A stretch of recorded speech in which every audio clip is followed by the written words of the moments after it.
If you've never seen his pictures, just go on Google, type in Tristan Tate, you'll see what he looks like. Good looking guy. But he's got a complete different identity to himself, very different than Andrew. We had a very good time talking to Andrew, your brother, and the way he built you up today was very unique. I've seen you guys talk to each other about each other, but the way he did it today was very different. Anyways, Tristan, it's good to have you on the podcast. It's good to finally meet Yes. you. Last time we met in Madrid, but we never did a podcast together. No, for about 60 seconds. I was saying I was eating Spanish paella the night before, cracked one of my teeth, and then the next morning Andrew wakes me up saying, okay, let's go to Patrick's podcast, and I had this big swollen face, so I hid inside of my hotel, but I did catch you for about 45 seconds by reception because we were staying in the same place. Yeah. And you thought I'd been in a fight. I thought, because you guys fight, I'm like, this guy probably got into a fight. Apparently now I know the story. He lost us some muscles, but not the good kind of muscles. Yeah, not the good kind. So here's my question for you. When we read the stories about why, Andrew's gone to prison, or Andrew this, or this woman came out, or that woman came out, why did you go to jail? Why did you get banned? Why did they take your Instagram down? I mean, I remember the pictures. It was all cars and suits and motivational stuff. So is it guilty by association? It is guilty by association. I hate to say it, but I'm fully aware that I would not have been banned or canceled or probably ended up in jail if I wasn't Andrew's brother. But there are so many benefits that come with being Andrew's brother that you have to take the good with the, the bad. So it didn't upset me too much. No, I smiled about it. Where does this positive attitude come from? You could be the victim. Oh, Andrew, you did this. Yeah, you landed me in jail. Look at all our assets are seized. Yet, smile on your face, as gracious, just humble guy. Where did all this come from? It's always been the way me and Andrew are, and we've shared in our successes. The first time he became a millionaire, we celebrated. When I became a millionaire, we celebrated. When we bought our first supercar, we drove that home from the dealership together. So every single positive moment in my life, the first time we ever chartered a private jet, I remember we were just happy, drinking, having a great time on the plane. This is before he reverted, before anybody jumps on that drinking reference. But if you want to take all the good moments from having a relationship, a brotherly relationship like me and Andrew have, and then he becomes the world's most Googled man, one of the most influential men, I guess, in the world. And by default, he's attacked by the Matrix in a way that ends up with him being thrown in prison. I feel like I'd be more mad if I didn't go to prison with him. I'd feel like, I've taken all the good from being associated with Andrew, and, he builds me up and I build him up. And for him to be sitting in jail without me, it would just feel wrong. So I'm not even mad about it. I'm the opposite of mad about it. I'm glad they roped me in with it. I'm glad they said guilty by association. I'm glad they throw me in jail with him. And if they frame him for real and send him back, they better send me back too, or I'll break myself in. You break yourself into jail. I'll break into the jail. Right. Seduce one of the prison guards or something smart. I can't see you doing something like that. I can't see you doing something like that. But you did give a good book recommendation earlier. I appreciate that, which was great. It's an inside joke. But so going back to this whole story of, I got confused right now because, we're both in a different place right now. I got it. I'm thinking number 7. I'm thinking 8.5. I'm in a whole different place today. Okay. But working out is good. Staying in shape is good. All that stuff is a very good thing. Yeah. So really though, when you talk to your lawyers, why did they put you in jail? I mean, I know it's guilty by association. Can they even do that? Like, what is the crime? Every story, all the girls, it's only towards Andrew. Where are you involved? Yeah, well, when digging through Andrew's entire past, trying to find a reason to put him in jail, what you have to understand is we have not been accused by X number of women. The prosecutor has accused us of doing X to X number of women. These women actually defend us actively. One of the statements in the file is a girl who I used to date a little bit. She details nothing illegal, says nothing illegal went on. She wasn't held against her will, she wasn't trafficked, she wasn't exploited. But because I used to sleep with her, I guess I'm guilty too. So, I mean, I guess one of the girls is my ex. So that's the only real link with me. But yeah, it's guilty by association. They wanted the Tate brothers in jail. So when they came to arrest, did they come to, was it you and Andrew? It was both of you. Yeah, they had arrest warrants for both of us. And when they came to arrest us, what's very funny is my cousin's girlfriend was here at the time with her friend. There were actually women in the house at the time. The women in the house were not questioned. The women in the house were not asked if they were okay. The women in the house were not asked if they were in danger, if they were safe. They were completely left alone, left to sit on the couch with us while the police watched over us, while they went through the house and took everything that was valuable. They were Googling the value of the various items they were taking, marking it down on a spreadsheet, and they left, I think, without saying a single word to the women who were in this house, which is very unusual, you would think, in an investigation about human trafficking. But you could take what implications from there you will, and guess what their motivations were, if you will. But I can't say anything at the moment. That makes sense. So we talked to Andrew earlier about his experience in jail. How was the experience for you, from your point of view? Well, I mean, Romania spends less money per prisoner than any single country in the European Union. The prisons are constantly getting in trouble from the European Union for being underfunded, too many people per room, not enough square meters, not enough calories per day. So the jail experience, it wasn't good, but it was interesting. And I took jail in a very strange way. I feel like if you're gonna walk around the world running your mouth all the time about what you are and what you think you are, eventually something's going to come along in the world and test you. If you walk around saying, I'm the baddest man on the planet, I can beat anyone up on earth. One day someone in the street is going to be like, you're the guy who thinks he can beat anyone up and punch your lights out.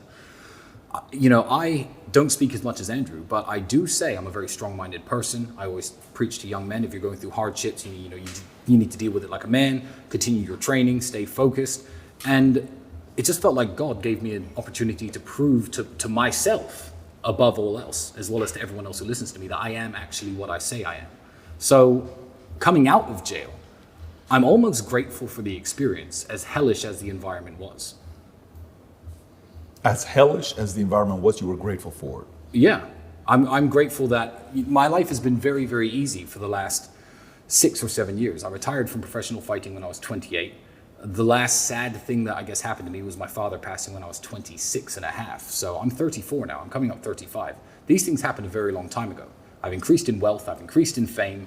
I fly around the world doing whatever I like, driving whatever car I like, staying wherever I like, sleeping wherever I like, going, it's been such an amazing experience that I haven't tested myself for real in a very long time. So yeah, grateful for the experience. Andrew had very high praise about you, right? I mean, That's the first. We did a whole segment about, he always thought you were the best brother in the world, but after being in jail with you, now he knows, he's confirmed and reaffirmed that you're the best brother in the world. And he almost kind of compared you to like being the yin to his yang, right? And I didn't really fully understand who Tristan was. We've sat with Andrew for hours on end. We had 45 seconds with you after that paella incident, right?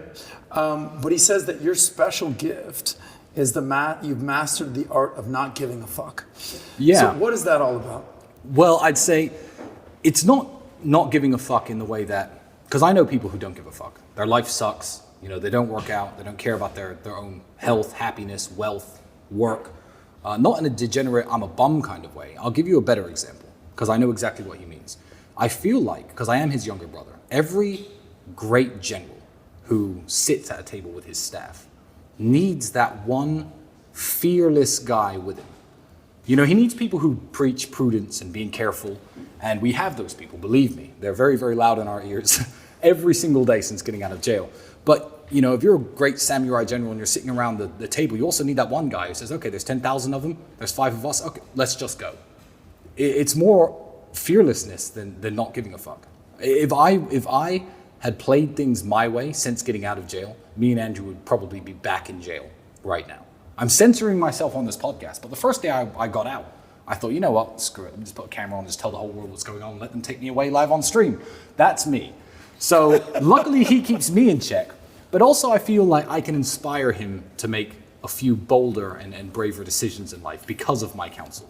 So I'm very much one of his councilmen, but he does need me at the table. Without that guy, you're just going to be a pussy, Have you always played the number 2 role? Like, in monarchical times, it was always the eldest son that was passed down to the crown.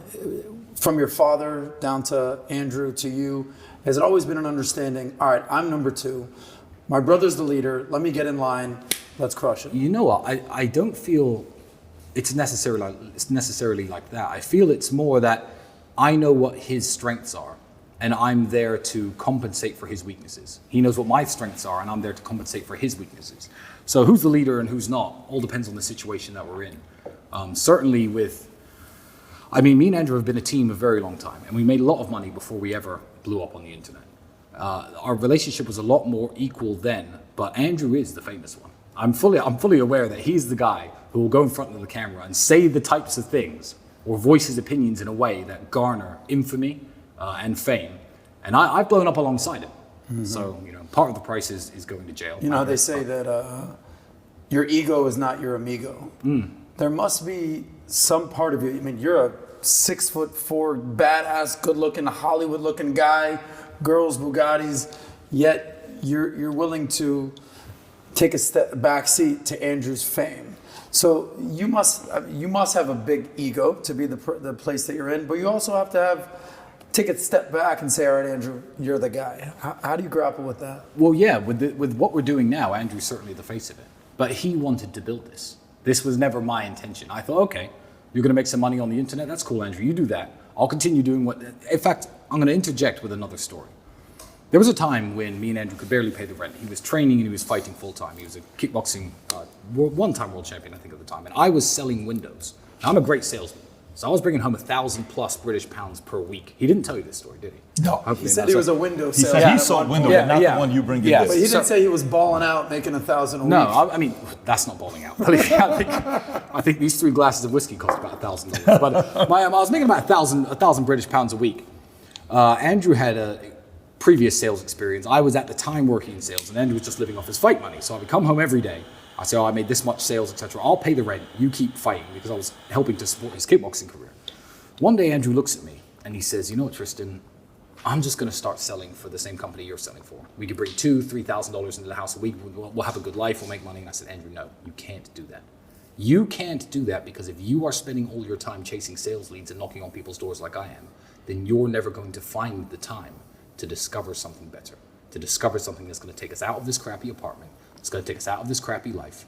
So even back then, when I was willing to work away selling windows instead of kickbox, because I got paid almost nothing. I was the European champion at my height. Most I've ever got paid was $1,000 a fight. I knew that wasn't the financially viable option for me. I was willing to sell windows to let Andrew continue to have time to train, but also have time to think. So now, everyone's like, oh, well, he's the face of this online persona, and you guys make a lot of money for it. I'm like, I'm fine behind the scenes. I'm perfectly happy. I'm not missing anything from my life with my 2 million Twitter followers. I need 6.8 million to fulfill. People will often try to, I guess, pit me against Andrew, which is the stupidest idea in the world. But they'll say stupid things to me like, your brother's more famous than you. And I'll say, yeah, my brother's more famous than you. Like, what's the big deal? If your brother were Mike Tyson, for example, and someone said your brother's a better boxer than you, you'd be like, yeah, my brother's Mike Tyson. It's this strange type of jealousy and envy that I think a lot of men can't cope with, that makes them drag each other down like crabs in a bucket. If my brother became, a billionaire, the world's richest man, and I had to stay at this level, I'd be like, yeah, my brother's the world's richest man. I'd be proud of him. And I don't see anything wrong with that. It's not a competition. We're a team. I think that's a big thing. So I got an 11-year-old son and a 9-year-old son. Okay. Beautiful. And the perspective to have, there's got to be also a massive level of maturity of the younger one towards the older one. I'm the younger sibling in my family. My sister's 6 years older. Well, we got a very good relationship in our family. But the wisdom of the younger is different than the wisdom of the older, right? You're more watching, you're more like, okay, yeah, that's probably not a good idea. I saw Dad smack him upside the head. I shouldn't do that. Okay, wow, that's pretty good. That leads to good praise, or that's good. Yeah, I don't like that. I have no interest in that. Okay, it's pretty. I would have probably done it this way, but I get it. So you have a different optic, right, to see different things. At what point was it when you're coming up and you guys you were talking outside and you're like, hey, we're so competitive that, hey, 6 years ago, the whole prank concept, we no longer do pranks, all this. We're a big prank family ourselves. When was it, and even maybe from your pops, did Dad drive you guys to compete against each other, or did Dad drive you guys to compete against the world? What was his selling point to the two of you? I don't think it's something that we learned from my father. Okay. My father didn't have a brother or another guy in his life who were close like me and Andrew. I think it's something that happened organically. And it's not so much competition against each other in terms of what I can do and he can. It's more like, how much am I going to contribute to the team that you don't? So a perfect example, this house is set up literally perfect for it. I'll come down in the morning, 7 a.m. Andrew's at his laptop. We'll go there's an exercise we hate doing. You put 30 kilograms on a burpee bar, on a weight bar, you do a burpee, lift it above your head, and you do it 150 times. It's tiring, it's horrible. So I'll do them and I'll say, Andrew, you're a pussy. Why haven't you done them yet? Then he'll do them. And then I'll go do them again, just because. I know if I do them, he has to do them. That's not, people can see it as two men competing against each other, or you can see it as two men within the same house getting stronger and pushing each other to become stronger. When we're racing around racetracks, we're both, I guess, professionally trained drivers. We have lots of track experience, lots of road experience. The fact that he will drive faster than me will inspire me to do better in myself. Then me and my brother as a team are better drivers. It's not two men competing against each other. It's us against the world, but that's something that happened very organically. And he's always been the better kickboxer. I'm bigger maybe I'm probably fatter, but I've certainly got more muscle as well.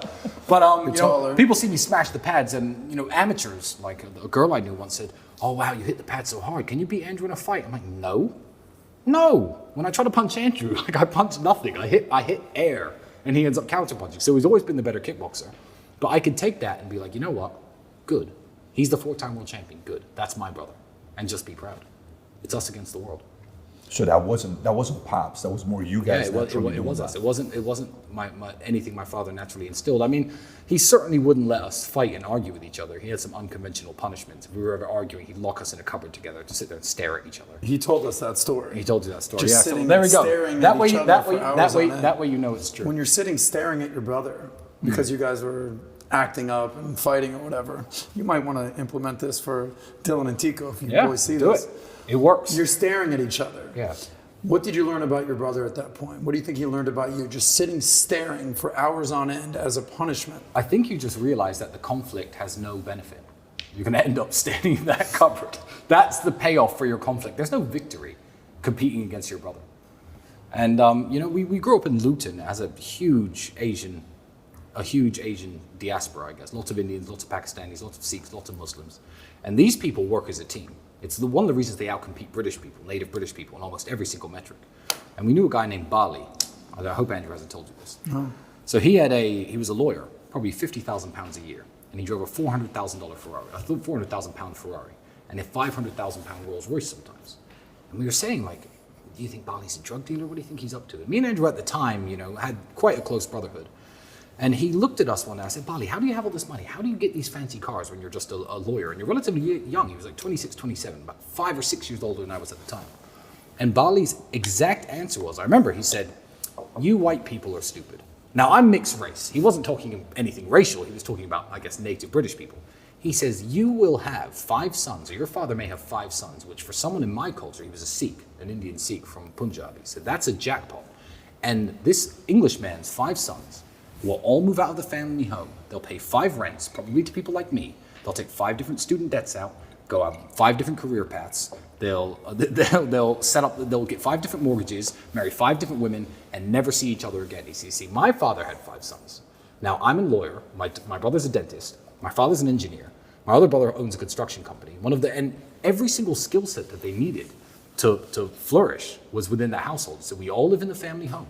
We pool our resources. Our women work together and prepare food for us. We work, and every time that we have new children or the family is expanded, we just expand the house. My brother owns a construction company, and that way, as a group, we have 3 Toyotas, 1 Ferrari, and 1 Rolls Royce, and we can all use them anytime we like.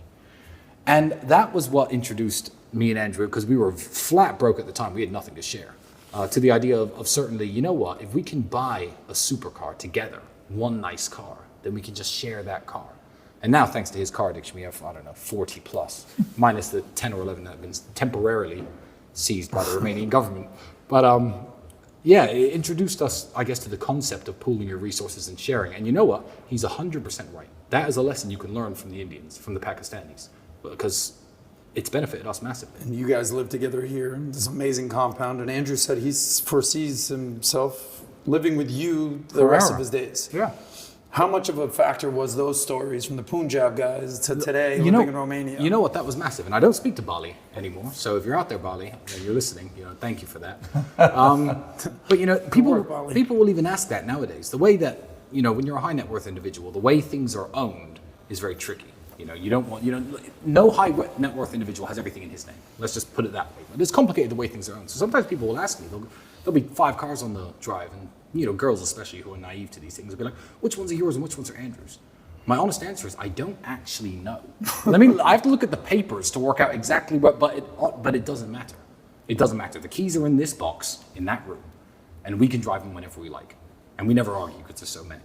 And when you build that abundance and you build yourself to the level of wealth me and Andrew are at, what are we going to argue about?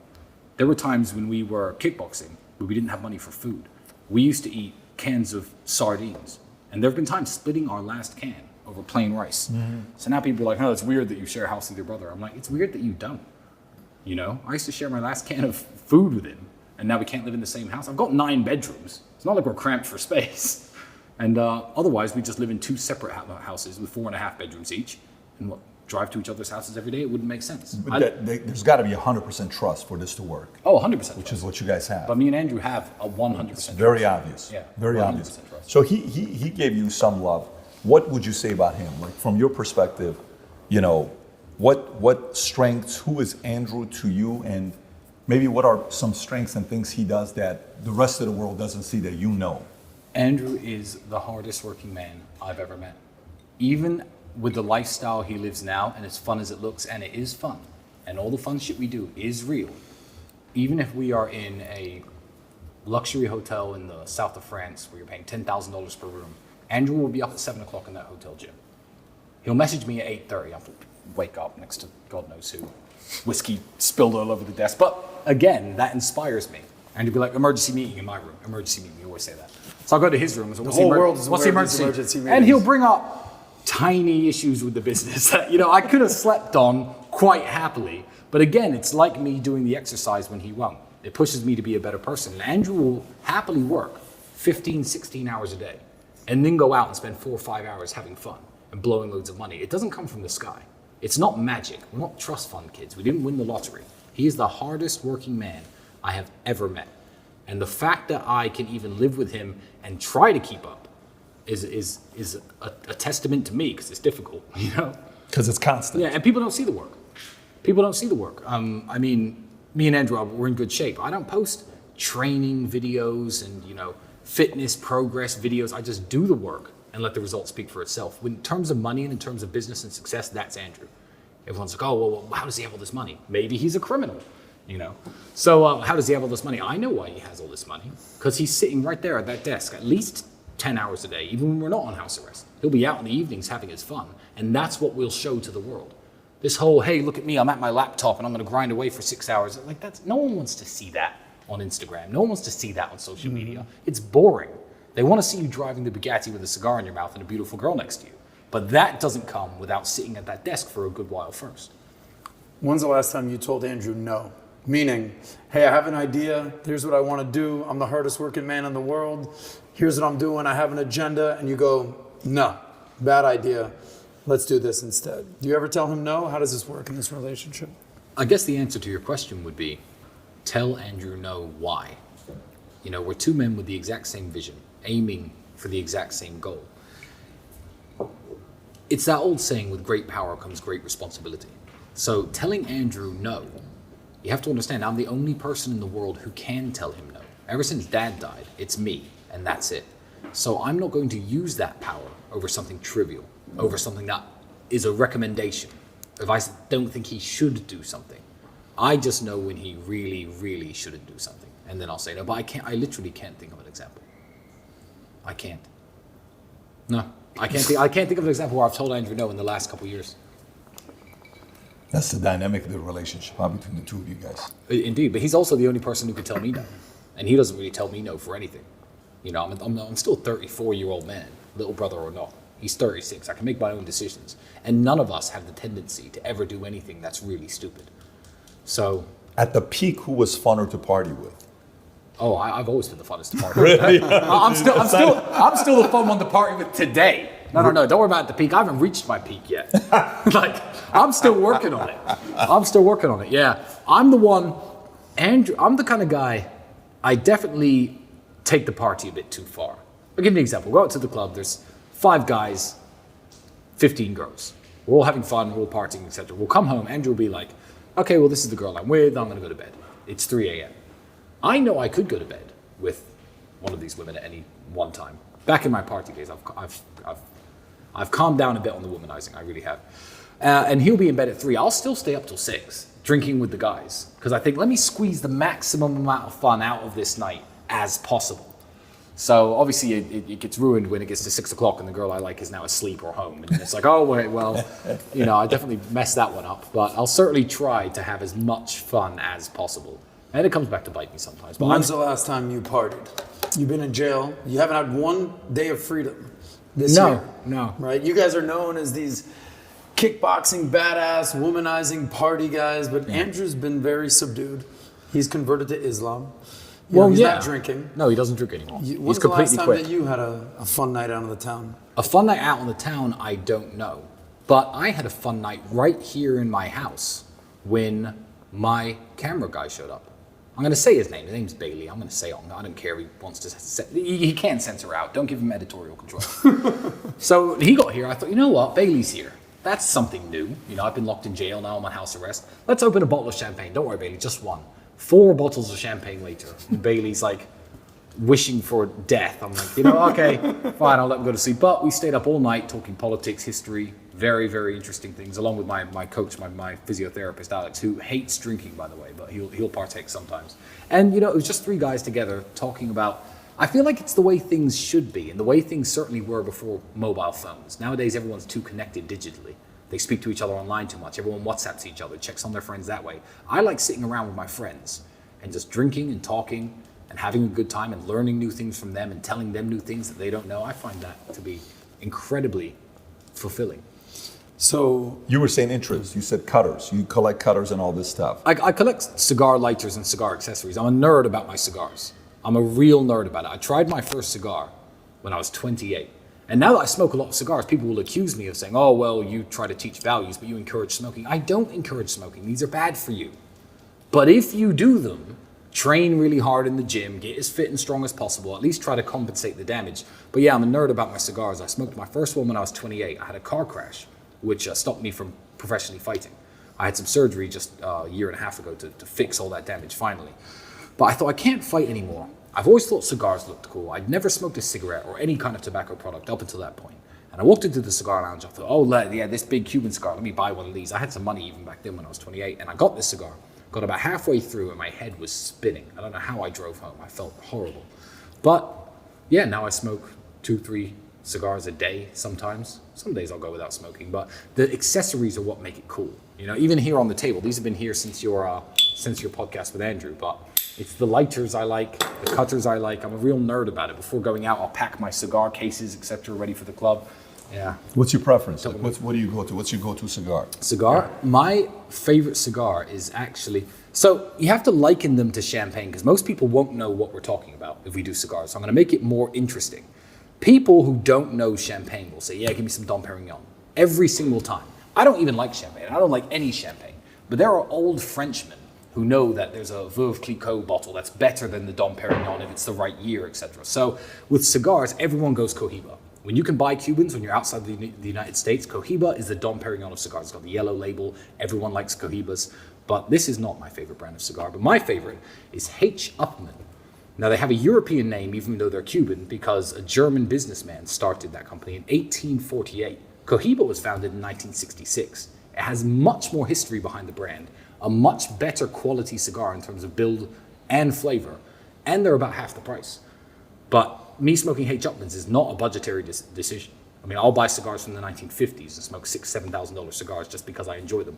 But H. Upmann are by far the best brand, hands down. Can I give a quick shout out real quick? Sure. I only smoke cigars with 2 people. Their last name is either Tate or Sapala. Okay. So shout out to Matt Sapala, by the way. If you're watching this, you're going to love this. The finest of gentlemen. The